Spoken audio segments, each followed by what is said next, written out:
మహిళల మీద ఇన్ని అఘాయిత్యాలు ఇన్ని దారుణాలు జరుగుతున్నా కూడా మళ్ళీ ఈ కూటమి ప్రభుత్వం ఆ అఘాయిత్యాలకు కారణమైన మద్యాన్ని ఎంతగా ఏరులై పారేట్టుగా చేస్తూ ఉందో ఈ రాష్ట్ర ప్రజలందరూ ముఖ్యంగా మహిళలు గమనిస్తూ ఉన్నారు.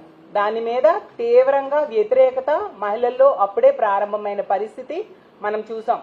ఎందుకంటే ఈరోజు కూటమికి ఓట్లేసిన వాళ్ళు చాలా బాధపడుతూ ఉన్నారు, ఎందుకు ఇలాంటి ప్రభుత్వానికి ఓట్లేసామా అని చెప్పేసి. గతంలో జగనన్న మహిళా సాధికారతకు పెద్దపీట వేయడమే కాకుండా మహిళల రక్షణ కోసం ఎన్నో చర్యలు తీసుకొని ఉండిన పరిస్థితి. ముఖ్యంగా దిశ వ్యవస్థను తీసుకొస్తే ఈ కూటమి అధికారంలోకి వచ్చిన వెంటనే దిశ వ్యవస్థ లేదు అని చెప్పడమే మొదటి ప్రాధాన్యత అంశంగా మాట్లాడిన విషయం మన అందరం చూసాం. చంద్రబాబు నాయుడు గారు, ఒక మహిళా హోంమంత్రి, మంత్రులు అందరూ కూడా దిశ వ్యవస్థ లేదు, దిశ యాప్ లేదు అంటూ చెప్పడంతో ఇలా మహిళల మీద అఘాయిత్యాలు చేసే వాళ్ళకి భయం లేకుండా పోయిన పరిస్థితి మనం చూస్తూ ఉన్నాం. లిక్కర్ అమ్మకాలేమో 24% పెరిగాయి, అలాగే బీర్ల అమ్మకాలు 129% పెరిగాయి. అంటే ఎంత భయానక పరిస్థితులు నెలకొని ఉన్నాయో అర్థం చేసుకోవచ్చు. అలాగే గంజాయి విచ్చలవిడిగా పండిస్తూ ఉండే పరిస్థితి. ఈ రాష్ట్రంలో ఒక్క మహిళకైనా పూర్తి స్థాయిలో ఏడాదికి 3 సిలిండర్లు ఇచ్చారా? మరి సూపర్ హిట్ ఎలా అవుతుంది? అలాగే తీసుకుంటే ఈ రోజుల్లో బస్సు విషయం, 11 రకాల బస్సులకి ఈరోజు మహిళలకి స్థానం లేదు. ఫ్రీ ఉచిత బస్సు అనేది లేని పరిస్థితి. కేవలం 5 రకాల బస్సులకే వీళ్ళు అవకాశం ఇచ్చారు. సూపర్ హిట్ ఎలా అవుతుంది? ఏ ఒక్క నిరుద్యోగ మహిళకైనా యువతకైనా వీళ్ళు ఉద్యోగం ఇచ్చారా?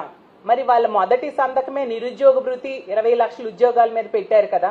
మరి సూపర్ హిట్ ఎలా అవుతుంది మీ సూపర్ 6 హామీలు అనేది నేను అడుగుతూ ఉన్నాను. అలాగే మహాశక్తి పథకం అంటే ఆడబిడ్డ నిధి అనే పథకం ఆ రోజు ఎన్నికల టైంలో ఓదరగొట్టేశారు. ఈరోజు ఏ ఒక్కరికైనా ఆడబిడ్డ నిధి ఇచ్చారా? మరి ఎలా అవుతుంది సూపర్ హిట్ అని నేను అడుగుతూ ఉన్నాను. అలాగే రైతుల కోసం అన్నదాత సుఖీభవ 20,000 ఎటువంటి కండిషన్స్ లేకుండా కేంద్రంతో సంబంధం లేకుండా ఇస్తామని చెప్పి ఈరోజు కేవలం 5,000 రూపాయలు ఇచ్చి చేతులు దులుపుకునే పరిస్థితి మనం చూస్తూ ఉన్నాము. ఇలా అన్ని హామీలు కూడా ఏవి నెరవేర్చకుండా ఈరోజు సూపర్ హిట్ అని ఎలా మీరు చెప్తూ ఉన్నారు చంద్రబాబు నాయుడు గారు అని నేను అడుగుతూ ఉన్నాను. ఇంకా తీసుకుంటే ఏ రాష్ట్రానికైనా ఒక ముఖ్యమంత్రి ఉంటారు. ఈ రాష్ట్రంలో తీసుకుంటే 3 ముఖ్యమంత్రులు, ఒకరు చంద్రబాబు నాయుడు గారు, ఇంకోరు పవన్ కళ్యాణ్ గారు, ఇంకోరు లోకేష్ గారు. స్పెషల్ ఫ్లైట్లో వెళ్తారు, స్పెషల్ చాపర్లలో వెళ్తారు, స్పెషల్ ప్రోటోకాల్లో వెళ్తారు. 3 ముఖ్యమంత్రులు పరిపాలిస్తూ ఉండి కనీసం 3 హామీలు కూడా పూర్తి స్థాయిలో అమలు చేయని దురదృష్టకరమైన పరిస్థితులు ఈ రాష్ట్రంలో నెలకొని ఉండే పరిస్థితి మనం చూస్తూ ఉన్నాము. అలాగే తీసుకుంటే జాకీలు పెట్టి లేపే ఎల్లో మీడియా, ఎల్లో పార్టీలు, ఎల్లో భజన్ బ్యాచ్ వీళ్ళకుంది.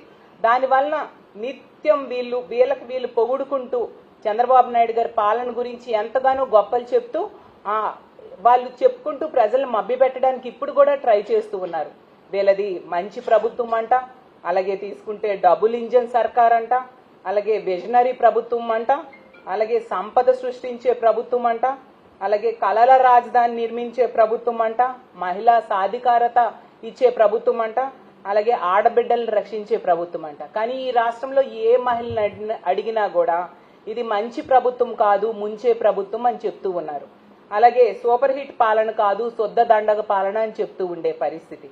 అలాగే కళల రాజధాని నిర్మించే ప్రభుత్వం అంటే ప్రజలు నవ్వుకుంటూ ఉన్నారు. ఎందుకంటే అలల్లో తేలే రాజధానిని వీళ్ళు నిర్మిస్తూ ఉండే పరిస్థితి మనం చూస్తూ ఉన్నాము. అలాగే డబుల్ ఇంజన్ సర్కార్ కాదు, డబ్బులు దోచేసే సర్కార్ అని ప్రజలే చెప్తూ ఉండే పరిస్థితి ఈరోజు నెలకొని ఉంది. అలాగే సంపద సృష్టించే ప్రభుత్వం కాదు, అప్పులు సృష్టించే ప్రభుత్వము. ఎందుకంటే కేవలం 14 నెలల్లో 2 లక్షల కోట్లు అప్పులు చేశారు. అప్పులు సృష్టించే ప్రభుత్వం ఇది అనేసి ప్రజలు చెప్తూ ఉండే పరిస్థితి మనం చూస్తూ ఉన్నాము. మహిళా సాధికారత ప్రభుత్వం కాదు, మద్యపాన సాధికారత ప్రభుత్వం అని ప్రజలు చెప్తూ ఉన్నారు. అలాగే ఆడబిడ్డలను రక్షించే ప్రభుత్వం కాదు, ఆడబిడ్డలను వేధించే కాలకేయ ప్రభుత్వం ఇదనేసి ప్రజలే స్వయంగా చెప్తూ ఉండే పరిస్థితి. ఇంత దారుణాలు జరుగుతూ ఉన్నా ముఖ్యమంత్రి గారికి కానీ, డిప్యూటీ సీఎం గారికి కానీ, మంత్రులు కానీ ఏ మాత్రం పట్టని పరిస్థితి మనకు కనిపిస్తూ ఉంది. దాంతో మా వైఎస్ఆర్ కాంగ్రెస్ పార్టీ ముఖ్యంగా మహిళా విభాగం దీని మీద పోరాటం చేయడానికి కార్యాచరణ రూపొందించుకోవడం జరిగింది. మా జోనల్ సమావేశంలో రానున్న రోజుల్లో ఈ సమస్యలన్నిటి మీద ఏ విధంగా పోరాటం చేయాలో ఒక కార్యాచరణ రూపొందించుకున్నాం.